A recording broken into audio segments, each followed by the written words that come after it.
और चलिए बढ़ते हैं आगे। 18 जून को होने वाले राज्यसभा चुनाव के लिए उम्मीदवारों की लिस्ट सामने आ चुकी है। बीजेपी के लिए यह चुनाव कितना खास है, इसका अंदाजा इसी बात से लगाया जा सकता है कि इन सीटों पर जीत दर्ज करते ही एनडीए राज्यसभा में 2/3 बहुमत के साथ करीब पहुंच जाएगी। लोकसभा के बाद अब राज्यसभा में भी विपक्ष को पूरी तरह से हाशिए पर ढकेलने की इस बीजेपी की रणनीति ने कांग्रेस खेमे में हलचल तेज कर दी है। ऐसा क्यों कह रहे हैं तो आपको समीकरण के जरिए समझाएंगे कि एनडीए आखिर कैसे 2/3 बहुमत के करीब पहुंचेगी। उससे पहले आपको राज्यसभा चुनाव के बारे में भी बताते हैं। आंध्र प्रदेश की 4 सीटों पर राज्यसभा चुनाव होना है, गुजरात की 4 सीटों पर, इसमें कर्नाटक की भी 4 सीटें हैं जिस पर चुनाव होना है, मध्य प्रदेश की 3, राजस्थान की 3, झारखंड की 2 सीट, मणिपुर की 1 सीट, मेघालय की 1 सीट, मिजोरम की 1 सीट और अरुणाचल प्रदेश की 1 सीट पर राज्यसभा का चुनाव होना है।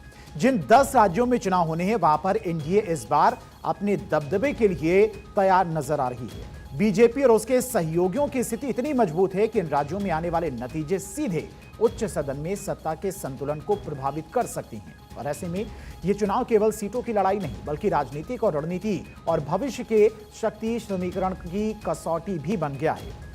अब चुनाव के बाद क्या तस्वीर संभव है, कितनी सीटों पर चुनाव? 24 सीटों पर चूंकि चुनाव होना है, परिणाम से पहले एनडीए के पास 5, एनडीए की जीत तय मानी जा रही लगभग।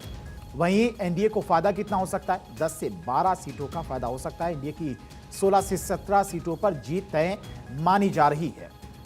संसद के उच्च सदन में नंबर गेम का एक ऐसा खेल शुरू हो रहा है जिसका सीधा असर देश के भविष्य और बड़े कानूनों पर पड़ेगा।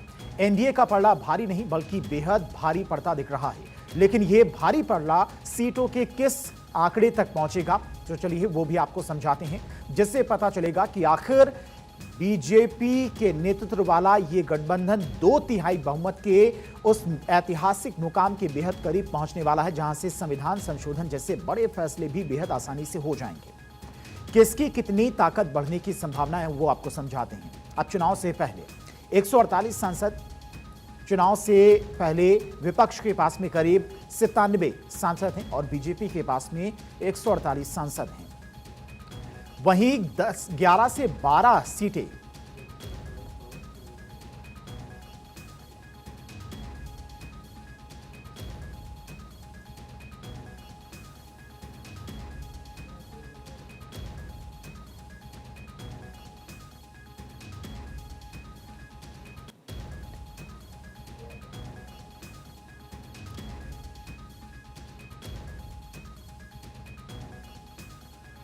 राज्यों की 24 सीटों पर अब भारतीय जनता पार्टी ने अपने उम्मीदवार घोषित कर दिए।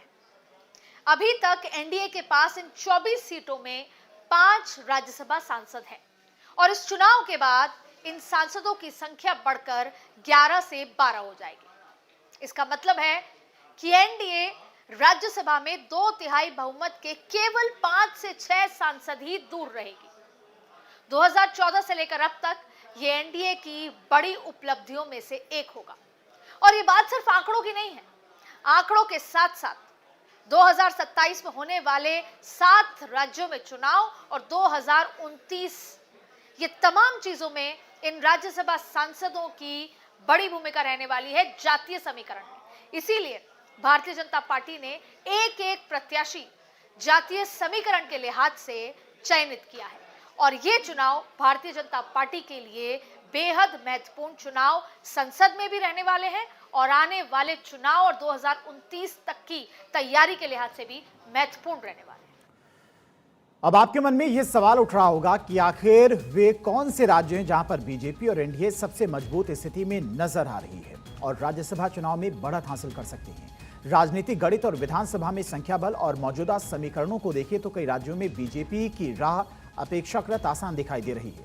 आइए जानते हैं उन राज्यों के बारे में जहां पर एनडीए को सबसे ज्यादा उम्मीदें हैं और जो राज्यसभा में उसके बढ़ते प्रभाव की नींव बन सकते हैं। किन किन राज्यों में यह स्थिति है वो भी आपको समझाते हैं। कर्नाटक दक्षिण राज्य में मुकाबला बेहद दिलचस्प है। कांग्रेस के खाते में जा सकती हैं 2 सीटें, बीजेपी को मिल सकती है 1 सीट। चौथी सीट को लेकर मुकाबला रोचक बना हुआ है। इसके बाद अब बात करते हैं आंध्र प्रदेश की। यहां पर भी मुकाबला बेहद दिलचस्प है।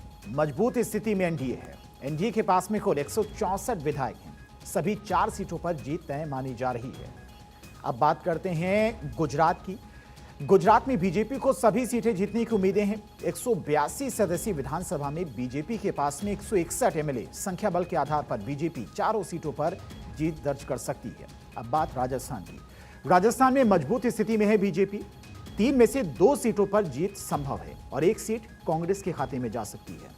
मध्य प्रदेश की बात करें तो मध्य प्रदेश में भी बीजेपी काफी ज्यादा मजबूत है और बीजेपी जीत सकती है 2 सीटें, कांग्रेस के खाते में 1 सीट जाने की संभावना है। झारखंड में इस समय विपक्ष की सरकार है। राज्य की 81 सदस्यीय विधानसभा में इंडिया गठबंधन के पास 56 विधायक हैं, जबकि एनडीए के पास में 24 विधायक हैं। संख्या बल के आधार पर दोनों सीटें सत्तारूढ़ गठबंधन के खाते में जाती दिख रही हैं। हालांकि राजनीतिक गलियारों में चर्चा है कि रणनीतिक मतदान के जरिए एनडीए 1 सीट पर मुकाबला दिलचस्प बना सकता है। वहीं नॉर्थ ईस्ट के 4 राज्यों में 4 सीटों पर चुनाव होने हैं और इन पर एनडीए का कब्जा तय माना जा रहा है। यानी कि बीजेपी के लिए राज्यसभा का यह चुनाव अहम माना जा रहा है और बीजेपी ने टिकट बंटवारे में अच्छी रणनीति भी बनाई है। राजस्थान, हरियाणा से लेकर पश्चिमी यूपी और पंजाब तक की चुनावी बिसात बिछ चुकी है। राजस्थान राज्यसभा चुनाव के लिए उम्मीदवारों का ऐलान भी हो चुका है। राजस्थान में बीजेपी ने किसको दिया टिकट वो भी आपको बताते। राजस्थान राज्यसभा चुनाव के लिए उम्मीदवारों का ऐलान कर दिया गया है। हर नाम के पीछे छिपा है बीयूपी का बड़ा सियासी और जातीय गणित। सतीश पुनिया को राज्यसभा भेजकर बीजेपी ने खेला मास्टर स्ट्रोक। राजस्थान के सियासी गलियारों में तैर रहे कई बड़े सवाल। क्या सतीश पुनिया साबित होंगे हनुमान बेनीवाल का विकल्प? कांग्रेस के पारंपरिक जाट वोट बैंक में बड़ी सेंधमारी की तैयारी। राजस्थान, हरियाणा और पश्चिमी उत्तर प्रदेश में जाट वोटर्स की तादाद अच्छी खासी है। सतीश पुनिया के जरिए बीजेपी की नजर जाट वोट बैंक पर है। विधानसभा चुनाव में मिला था गुर्जर समाज का बंपर वोट। अलका गुर्जर को टिकट देकर बीजेपी ने महिला और गुर्जर प्रतिनिधित्व को मजबूत किया है। सतीश पुनिया को राज्यसभा का टिकट देकर बीजेपी ने एक तीर से कई निशाने साधने की कोशिश की। पार्टी ने न केवल राजस्थान की राजनीति में एक बड़ा राजनीतिक संदेश दिया है, बल्कि लंबे समय से संगठन के लिए काम कर रहे नेता को सम्मानित भी किया। ऐसे में पुनिया की उम्मीदवारों को सिर्फ एक टिकट नहीं बल्कि संगठन के प्रति उनकी प्रतिबद्धता और योगदान के इनाम के तौर पर भी देखा जा रहा है। यूं ही राज्यसभा का टिकट नहीं मिल गया है पश्चिम बंगाल। सतीश पुनिया को पश्चिम बंगाल चुनाव 2026 में सक्रिय रहे पार्टी की रणनीतियों और सांगठनिक मजबूती की जिम्मेदारियां मिली थी। हरियाणा की बात करते हैं। हरियाणा में सतीश पुनिया ने हाईकमान को के दिल जीतने में कामयाब रहे। 4 राज्यों में पार्टी को जिताने में इनकी अहम भूमिका रही। 2024 में हरियाणा बीजेपी का प्रदेश प्रभारी नियुक्ति किया गया था और प्रभारी रहते हुए पार्टी ने हरियाणा विधानसभा चुनाव में रणनीति बनाई। इस स्ट्रेटेजी की वजह से ही लगातार तीसरी बार बीजेपी की हरियाणा में सरकार बनी। उत्तर प्रदेश 2022 की यूपी विधानसभा चुनाव के दौरान महत्वपूर्ण जिम्मेदारी दी गई थी। अलीगढ़ संभाग के चुनाव प्रभारी के रूप में वहां पर पार्टी के प्रचार प्रसार और प्रबंधन की कमान संभाली थी। अलीगढ़ की सभी 7 विधानसभा सीटों पर बीजेपी ने क्लीन स्वीप जीत दर्ज की थी। बिहार की बात करते 2020 के बिहार चुनाव के दौरान सतीश पुनिया राजस्थान बीजेपी के प्रदेश अध्यक्ष थे। 2020 में उन्हें बिहार की सीमांचल और मिथिलांचल के कुछ हिस्सों की कमान मिली थी। इन दोनों इलाकों में बीजेपी को अच्छी खासी सीटें जितवाई थी। कुल मिलाकर इस राज्यसभा चुनाव को केवल सीटों की लड़ाई नहीं कहा जा सकता है। ये उच्च सदन में राजनीतिक समीकरण बदलने वाला साबित हो सकता है। एनडीए 2/3 बहुमत के करीब पहुंचने की स्थिति में है, जिससे सरकार की विधायी ताकत और रणनीतिक पकड़ और मजबूत होगी। 18 जून के नतीजे न सिर्फ सीटों का गणित तय करेंगे बल्कि संसद में अगले कदम और राजनीतिक संकेत भी स्पष्ट करेंगे।